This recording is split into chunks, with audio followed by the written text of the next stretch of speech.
वह सर्दी का महीना था तथा उस समय आसपास काफी कोहरा छाया हुआ था। कोहरा इतना घना था कि 50 मीटर की दूरी के बाद कुछ भी दिखाई नहीं पड़ रहा था। उस समय सुबह के 8 बज रहे थे। थाना झबरेड़ा हरिद्वार के एसएचओ अंकुर शर्मा उस वक्त नहा रहे थे। तभी उन्हें अपने बाथरूम के दरवाजे पर किसी के खटखटाने की आवाज़ सुनाई दी। आवाज़ सुनते ही जल्दी जल्दी नहाकर वह बोले, कौन है? तभी बाहर से उनके थाने के सिपाही मुकेश ने बताया, सर, गांव विश्तीपुर के प्रधान जोगेंद्र का अभी फ़ोन आया था। वह बता रहा था कि गांव विश्तीपुर अकबरपुर जोझा की सड़क के नाले में एक लड़के की लाश पड़ी है। लाश के गले में खून के निशान उभरे हुए हैं। ठीक है मुकेश, मैं जल्दी तैयार होकर आता हूँ, शर्मा बोले। इसके बाद अंकुर शर्मा जल्दी जल्दी तैयार होने लगे थे। सुबह होने के कारण उस वक्त थानेदार भी थाने में नहीं आए थे। मामला चून की हत्या का था, इसलिए एसएचओ ने देर करना उचित नहीं समझा।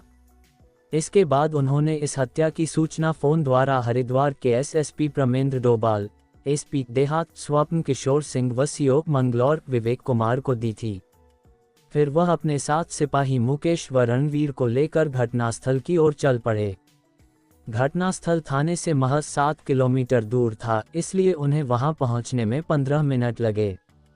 घटनास्थल पर काफी भीड़ इकट्ठी थी। वहां पर नाले में एक लड़के का शव पड़ा हुआ था। मृतक की उम्र 15 साल के आसपास थी। पुलिस को देखकर वहां खड़ी भीड़ तितर-बितर होने लगी थी। वहां खड़े लोगों से एसएचओ ने शव के बारे में पूछताछ करनी शुरू कर दी थी। ये घटना 9 फरवरी 2024 को उत्तराखंड के हरिद्वार जिले के थाना झबरेड़ा क्षेत्र में घटी थी। वहां मौजूद लोगों ने उन्हें बताया था कि यह शव आज सुबह ही लोगों ने देखा था। ऐसा लग रहा है कि हत्यारों ने इसकी हत्या कहीं और की होगी तथा हत्या करने के बाद शव को यहां फेंक दिया होगा। इसके बाद एसएचओ अंकुर शर्मा ने मौजूद लोगों से बच्चे की शिनाख्त करने को कहा था, मगर बच्चे की पहचान नहीं हो सकी थी। इसके बाद पुलिसकर्मियों ने शव की जामा तलाशी ली तो लड़के की शर्ट की जेब में पुलिस को एक टेलर का विजिटिंग कार्ड मिला था। उस टेलर की दुकान हरिद्वार के सिडकुल क्षेत्र में थी।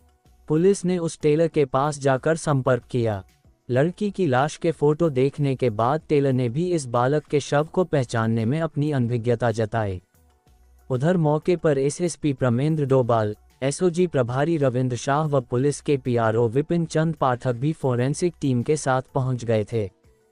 कैसे हुई मृतक की शिनाख्त? लोगों से जानकारी मिलने के बाद एसएसपी इस नतीजे पर पहुंचे थे कि मृतक का कोई न कोई लिंक सिडकुल क्षेत्र से जरूर है। इसके बाद उन्होंने एसएचओ जरूरी कार्रवाई करने के निर्देश दिए। उन्होंने एसपी देहात स्वप्न किशोर सिंह की अध्यक्षता और सीओ विवेक कुमार के नेतृत्व में एक पुलिस टीम बनाई।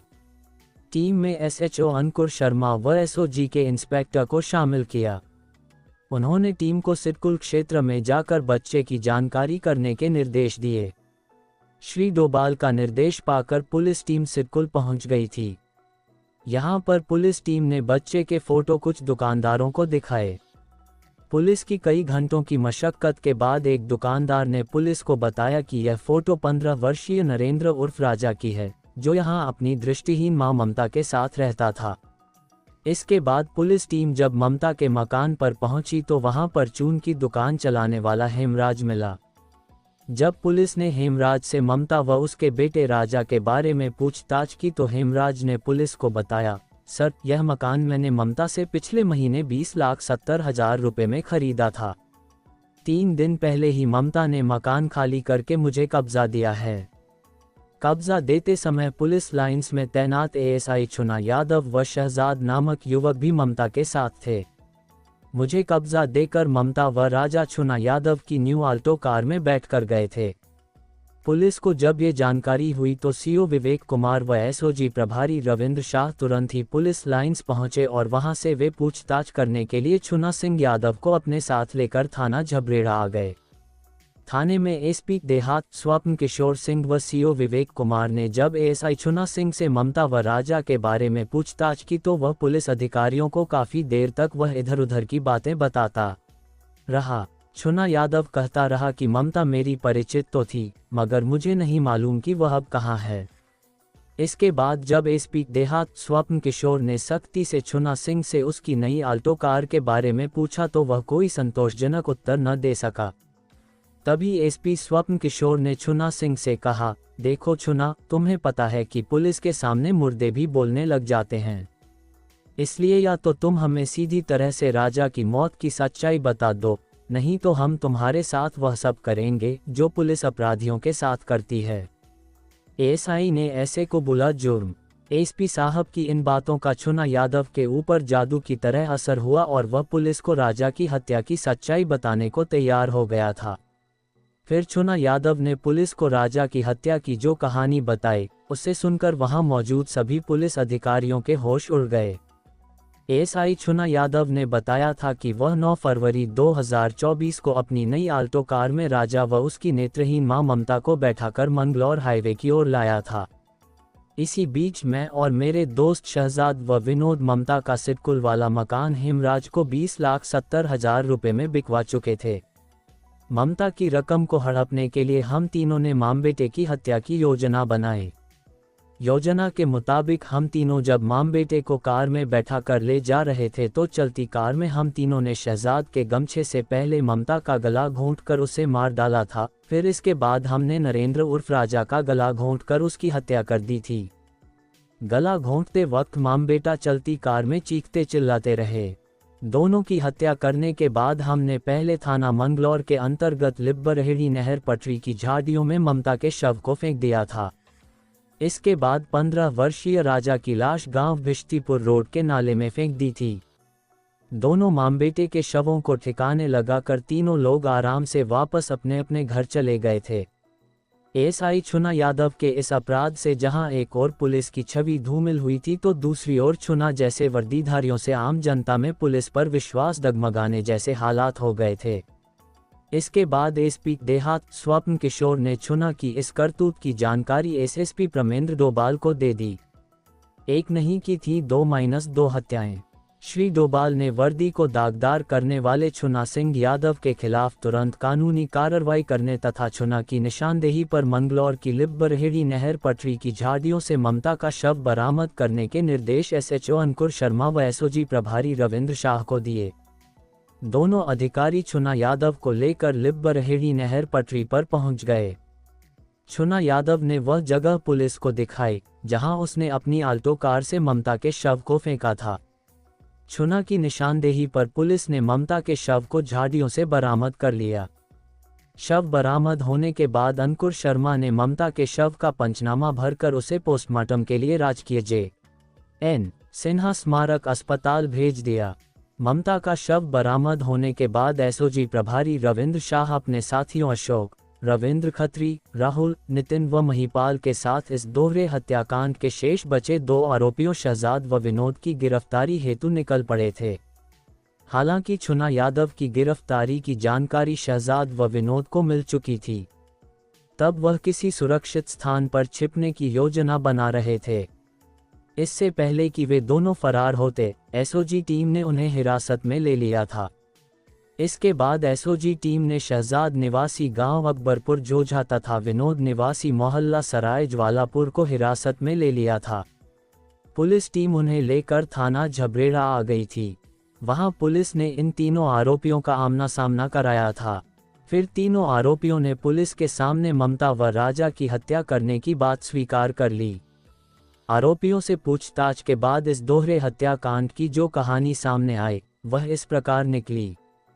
छुना यादव उत्तर प्रदेश के शहर औरैया के गांव राठा के रहने वाले भोलानाथ यादव का बेटा है। इस समय वह हरिद्वार पुलिस लाइन में एएसआई के पद पर तैनात है। साल 1995 में वह उत्तर प्रदेश पुलिस में सिपाही के पद पर भर्ती हुआ था। सन 2000 में जब उत्तर प्रदेश से काटकर उत्तराखंड का पुनर्गठन हुआ तो छुना यादव उत्तराखंड पुलिस में चला गया। बाद में उसका प्रमोशन होता गया तो वह एएसआई बन गया। वर्ष 2011 से 2014 तक में यातायात पुलिस हरिद्वार में तैनात रहा था। शहजाद से पिछले 4 सालों से उसकी दोस्ती थी। पिछले साल शहजाद ने छुना यादव को ममता नामक महिला से मिलवाया था जो अपने 15 वर्षीय बेटे राजा के साथ मोहल्ला सूर्यनगर सिटकुल हरिद्वार में रहती थी। ममता मूल रूप से कस्बा कांठ, जिला मुरादाबाद की रहने वाली थी। वह दृष्टिहीन थी। पिछले साल ममता मुरादाबाद से अपनी पुश्तैनी प्रॉपर्टी बेचकर सिडकुल में मकान खरीद कर रहने लगी थी। मुन्ना और शहजाद का अक्सर ममता के घर पर आना जाना लगा रहता था। इसी दौरान दोनों को ये पता चल गया कि किसी दूर के रिश्तेदार तक का ममता के पास आना जाना नहीं है। इससे इनके मन में लालच आ गया था। पुलिस वाले के मन में ऐसे जन्मा अपराध। इसके बाद छुना यादव ने शहजाद के साथ मिलकर ममता का मकान बिकवा कर वह रकम हड़पने की योजना बनाई। छुना ने ममता को उसका मकान बिकवा कर उसे रुड़की में मकान खरीदवाने का झांसा दिया। चूंकि ममता उसकी बातों पर विश्वास करती थी, इसलिए उसकी बात वह मान गई थी। फिर उसने व शहजाद ने ममता के पड़ोसी किनारा दुकानदार हेमराज को 20,70,000 रुपये में मकान बिकवा दिया था और अधिकांश रकम दोनों शातिरों ने कब्जे में कर ली थी। ममता के मकान बेचने से मिली रकम में से छुना ने नई आल्टो कार खरीद ली थी। 9 फरवरी 2024 को ममता को मकान खाली कर हेमराज को कब्जा देना था। योजना के मुताबिक 9 फरवरी की सुबह को छुना और शहजाद आल्टो कार से उसी समय ममता के घर पहुंचे। उसी समय शहजाद का बेटा भी वहां मिनी ट्रक लेकर आ गया था। उन्होंने ममता के घर का सामान उस मिनी ट्रक में रखकर मकान खाली कर दिया था। शहजाद का बेटा वहां से मिनी ट्रक लेकर चला गया। छुना ने ममता को आल्टो कार में अगली सीट पर बैठा लिया था। पिछली सीट पर शहजाद व नरेंद्र उर्फ राजा बैठ गए थे। कार लेकर वह रोशनाबाद की ओर चले थे तो रास्ते में उन्हें विनोद भी मिल गया था। छुना ने कार रोककर उसे भी पीछे बैठा लिया था। इसके बाद वे लोग हर की पौड़ी पहुंचे थे। यहाँ पर ममता व राजा नहाने लगे थे। उसी दौरान उन तीनों ने कार में बैठकर शराब पी थी। शाम को जब कुछ अंधेरा छाने लगा तो हम लोग कार लेकर रुड़की की ओर चल पड़े थे। जब कार रुड़की से पुरकाजी की ओर जा रही थी तो अचानक शहजाद ने अपने गमछे का फंदा बना लिया था और कार में आगे बैठी ममता के गले में डालकर उसका गला घोंट दिया था। राजा ने शोर मचाते हुए विरोध किया तो शहजाद और विनोद ने उसे दबोच लिया। ममता के दम तोड़ने के बाद शहजाद व विनोद ने उसी गमछे से नरेंद्र उर्फ राजा का भी गला घोंटकर उसे मार डाला था। फिर उन्होंने ममता के शव को लिब्बरहेड़ी गंगनहर पटरी की झाड़ियों में फेंककर भिश्तीपुर की ओर चले गए थे। रकम बांटकर रह रहे थे बेखौफ। इसके बाद उन्होंने राजा के शव को भिश्तीपुर के एक नाले में फेंक दिया था। ममता व राजा के शवों को ठिकाने लगाने के बाद उन्होंने ममता के मकान को बेचने में मिली रकम को आपस में बांट लिया था और अपने अपने घरों को लौट गए थे। तीनों आरोपियों छुना यादव, शहजाद व विनोद से पूछताछ करने के बाद पुलिस ने आईपीसी की धाराओं 302, 201, 34 के अंतर्गत मुकदमा दर्ज कर उन्हें विधिसम्मत गिरफ्तार कर लिया। इसके बाद पुलिस ने उन्हें कोर्ट में पेश करने के बाद जेल भेज दिया था। वैसे तो ममता के बुरे दिनों की शुरुआत तब से शुरू हो गई थी जब से वह शहजाद व छुना यादव के संपर्क में आई थी। उस वक्त शहजाद सिडकुल के मोहल्ला सूर्यनगर में ममता के घर के पास ही किराए के कमरे में रहता था। इस हत्याकांड के मास्टरमाइंड छुना यादव ने पुलिस को बताया था कि ममता अपनी रकम हड़पने की शिकायत पुलिस से भी कर सकती थी, इसलिए उसने ममता व उसके बेटे की हत्या की साजिश रची थी। पोस्टमार्टम रिपोर्ट में ममता व राजा उर्फ नरेंद्र की मौत का कारण गला घोंटने से हुई मौत बताया गया है। पोस्टमार्टम के बाद पुलिस ने ममता पत्नी मुनेश व राजा के शवों को सिडकुल निवासी उनके दूर के रिश्तेदार को अंतिम संस्कार के लिए सौंप दिया था।